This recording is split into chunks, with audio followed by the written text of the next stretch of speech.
Oi gente, bem-vindos ao Cantinho do Alan. Hoje, como vocês devem ter visto aqui em algum lugar, a gente vai discutir um pouquinho sobre um texto da Angela Carter e literatura fantástica. E aproveitando o tema, a gente vai falar um pouquinho sobre referencial teórico. Vamos lá!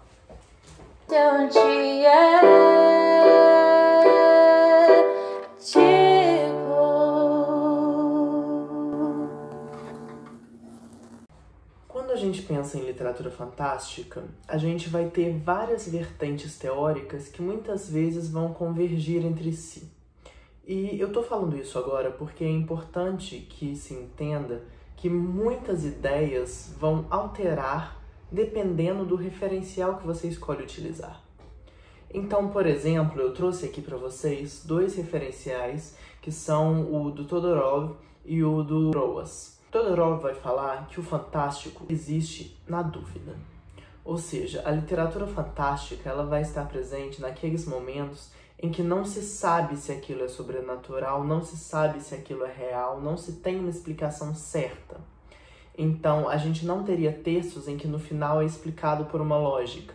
A gente não teria textos em que no final era um monstro, porque a gente vai ter um limiar muito delicado entre o que realmente é fantástico e o que não é, o que cairia em outras categorias. Mas quando a gente fala de gêneros literários, a gente sempre vai ter o problema que é margens se tocam. E dependendo de quem você está trazendo para a análise, você vai ter perspectivas diferentes em cima de um mesmo texto. Por que eu falo disso? Porque Roas, por outro lado, vai falar que o fantástico existe quando você pega um elemento irreal, um elemento de natureza maravilhosa, e insere dentro de um contexto realístico. Então a gente tem esse objeto que não é do mundo real inserido no mundo real. E aí se estaria o fantástico. Então a gente já vê que são perspectivas conflitantes.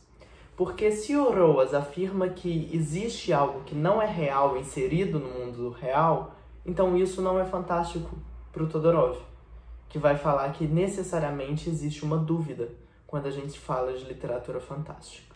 Então vamos pular para a nossa história. Hoje a gente vai falar um pouquinho de um conto da Angela Carter que chama The Tiger's Bride. Esse conto está num livro dela de contos que chama The Bloody Chamber and Other Stories, no qual a Carter subverte vários contos de fada muito conhecidos e os conta em uma perspectiva completamente diferente daquela a qual nós estamos acostumados. A Angela Carter, durante a vida dela, ela viveu ali no século XX, ela foi uma pessoa bastante conflituosa, é muito difícil de se encaixar ela em algum rótulo, mas muitas pessoas tendem a afirmar que a literatura dela tangenciava muito a literatura fantástica.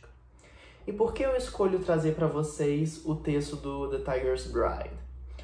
Nele, a gente tem uma menina que vira propriedade de uma fera. A primeira frase desse texto é: o meu pai me perdeu para a fera no jogo de cartas. Então a gente já começa numa objetificação, mas a gente não está aqui ainda para discutir crítica feminista em cima de Angela Carter, a gente vai fazer isso depois. A gente tem essa menina que é perdida pelo pai no jogo de cartas, então ela se torna objeto dessa tal fera. E a fera é uma pessoa que cobre o seu corpo completamente com roupas, então não se tem a imagem dessa fera de início, e a personagem principal ela não sabe como realmente é a fera, então ela dá algumas adjetivações ao corpo da fera que não são diretas. Ela fala de luvas que pareciam cobrir patas. Ela vai falar muito discretamente sobre como seria esse corpo da fera. E chega um determinado momento em que um dos trabalhadores da fera, e essa fera tinha muitos trabalhadores que também perdem um pouco da sua humanidade no texto, eles são clockwork, mecânicos talvez, e em um determinado momento um desses trabalhadores vai olhar para essa garota e falar: a fera está disposta a te deixar livre, inclusive a pagar uma quantia em dinheiro para o seu pai, contanto que você deixe que ela te veja nua. E a garota se recusa. Então passa um certo tempo que ela se recusa a que a fera a veja nua e continua morando lá com a fera, até que Ela vê a fera um dia caçando como se fosse uma besta mesmo. E por fim, um dos trabalhadores da fera olha para a garota e fala: se você não vai deixar que ela te veja nua, pois você terá que a ver nua. Então a fera tira a roupa e é algo monstruoso. Logo em seguida ela coloca a roupa de volta e sai.